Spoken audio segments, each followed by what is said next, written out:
Bandicoot 2. Crash Bandicoot 2. What can you say about it? Released in December 1997, yes, that's just 1 year after the first one, yeah? And improving upon the original on every aspect by offering new control mechanics, gameplay mechanics, visual and audio tweaks and overall designs, it was clear that Naughty Dog were finding their feet perfectly, as well as churning out the ever higher quality content quicker than most people could wipe their own arse. May I be completely blunt here when I say that I fucking love this game! Not only for my personal self, but everyone else really seems to dig this game as well. It's been noted as one of the best sequel games ever, and hell, some would even call it one of the best platformers on the PS1, full stop. Where I might tend not to agree fully with that, it's still easily one of my most favourite games on the PlayStation, and I'm gonna indulge in this moment to talk about it. So this game carries on where the original left off, quite literally. Cortex goes boom after the first one, and what exactly happened to him on his perilous journey falling towards planet Earth? Well, put your worries to rest because this game shows you the bare bone. Cortex does indeed fall, and as you'd expect, he goes splat.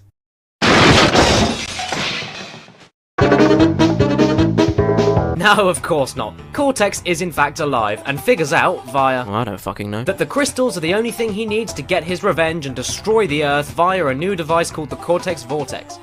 Oh wait, you shouldn't actually know that this early, because our beloved Bandicoot is chilling with his sister Coco when her laptop dies out, so Crash is innocently finding a new battery.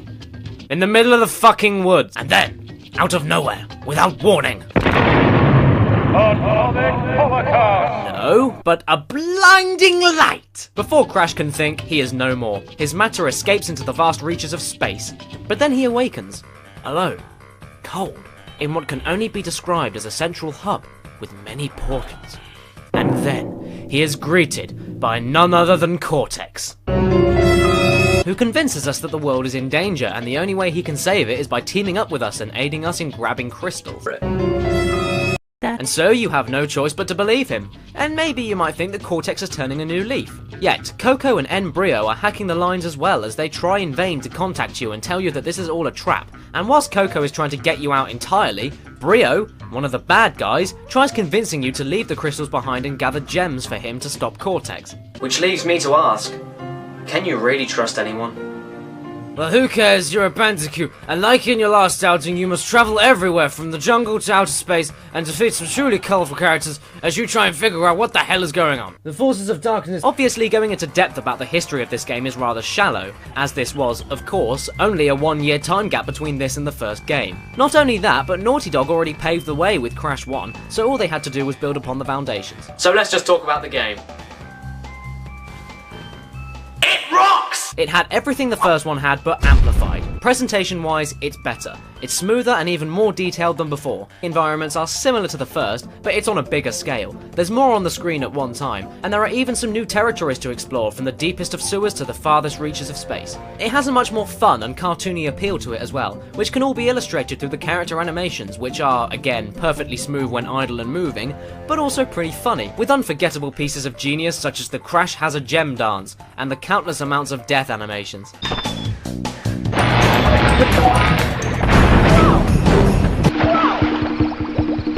Oh, and let's not leave out the panda splat. And I do love it when Crash isn't moving and Aku Aku turns around and is like, dude! Musically, as well, this is much better. The same composer came back to jerk off his musical talents, but this time around, the themes are bigger, more intricate, more instrumentally deep, but more importantly, catchy and memorable. Fun fact, did you know that the composer for Naughty Dog's Crash Bandicoot music was also responsible for the theme song in Clifford the Big Red Dog? Uncanny resemblance, isn't it? And also, this game features one of my probable contenders for favourite level themes in video games ever. The jetpack stage theme, which I'm gonna play over the next bit because I fucking love it! The controls in this also are spot on. Fucking tight as fuck. Massively responsive, flowing, and overall better than Crash 1, not to mention being analog stick sensitive and giving a walking ability. It's a bit useless, I must say, and I never actually used it once for this video, but the point still remains, I suppose. Some tend to complain a bit on the jetpack stages, But I say bugger it all, I never had a problem. You know, did you ever think maybe just maybe you just suck? Maybe you just suck? Did you ever think about that? And the controls are also more intricate than before, as there are other moves Crash can pull off, such as crouching and crawling, sliding, slide jumping, body slamming, and monkey barring. By the way, this then transitions lovingly onto my next point. And that point is that the gameplay sometimes varies and relies on how well you can use the controls and apply your skills accordingly. Like some areas that can only be slide jumped onto, some boxes that can only be broken by certain means, and some enemies that can only be killed by specific moves. Speaking of boxes, there are also some new Nitro boxes, which, I don't know. Let's see what they do. Oh yeah. Don't touch him. There are also more environmental affections to Crash, such as the way he slips fantastically on ice, digs into the ground, or wades through thick, muddy water. The game overall plays very similarly to before, as Crash travels all over the fucking place, picking shit up, defeating bosses, and moving on. But the deeper gameplay feel doesn't make it feel repetitive. And there's even more variety this time round for general levels, such as the jetpack stages, and even subsections within levels, such as the swamp speeders in, well, swamp levels. And there are even some hybrids of these stages sometimes. For example, take the polar bear runs and the boulder chases, and boom! An epic, mega fun, big bad big yeah, bear chase scene. God, I've just noticed the polar bear cruelty in this is ravishing right now. And there are also some chances of being a dirty, skanky little cheetah. No! I must say as well that the bonus stages also make a return in every stage, for a chance on racking up on lives and more boxes for the coveted gems. The first notable difference is the warp room. Oh sir, why didn't I bring this up before? It's more accessible, less of a chore, a cool idea, and they fixed the save feature! Because you can now save at any time when in the warp room. Thank Jesus-y twonking poo Alan Smithy. Instead of hitting all the boxes without dying to get a gem and then save, you can beat any level without grabbing anything and die as much as you want and then save. Much better. Wait! Not to say that the game doesn't reward you for staying alive, because there are some special platforms in level that are only accessible via not dying. Leading on to one of my favourite aspects of this game, the secrets. They're everywhere. They're fucking everywhere. Literally. There's more challenge and satisfaction with this mechanic, and the secrets aren't blatant. They do require some thought, and when a coloured gem is at stake, you'll find yourself exhausting every possibility to find them all. I remember first discovering the blue gem in stage 1, when I was a little sod when I was a kid, and I got a little bit bored, so I thought it'd be pretty funny to not hit any boxes at all and see what happens. I didn't hit any boxes throughout the whole stage, and then, shock horror, there it was. I discovered a secret, probably for the first time in my life. Okay, this didn't work in every single level, but it did push me to think outside the box and away from the linear platforming. There are also 2 endings to this game, where you can either find all the gems and destroy the Cortex Vortex for good, or defeat Cortex yourself and wonder how you can destroy the Vortex later. I mean, there is a lot to do here.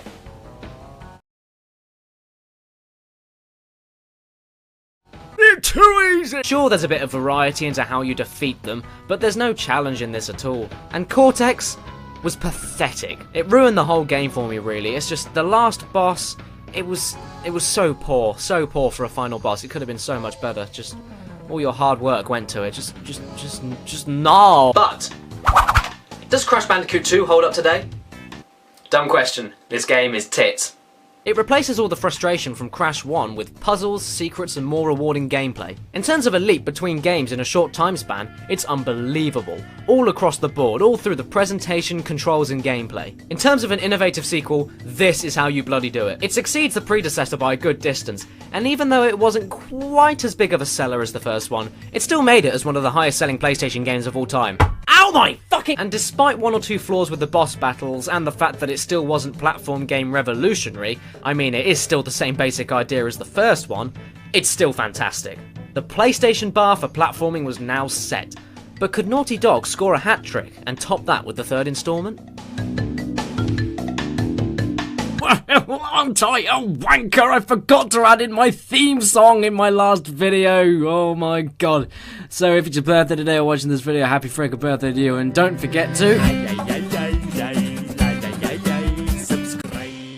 Hello there, my beautiful people. If you missed part 1 of this retrospective on Crash Bandicoot, you can just click on it on the screen over there somewhere. I don't know where I'm putting it, but I don't care. You're going to see it and you're going to click on it, because I know you're going to like it. If you like this one, you're going to like the other one. And also, I'm going to link to you another one of my random videos, so go and have a look at that as well if you want to. I'm going to link up part 3 when that's done next week, I think. I'm not going to make any promises, because I might not be able to keep them, but whatever. Enjoy. Thank you for watching. But in the meantime, stay tuned and stay beautiful. Take care now.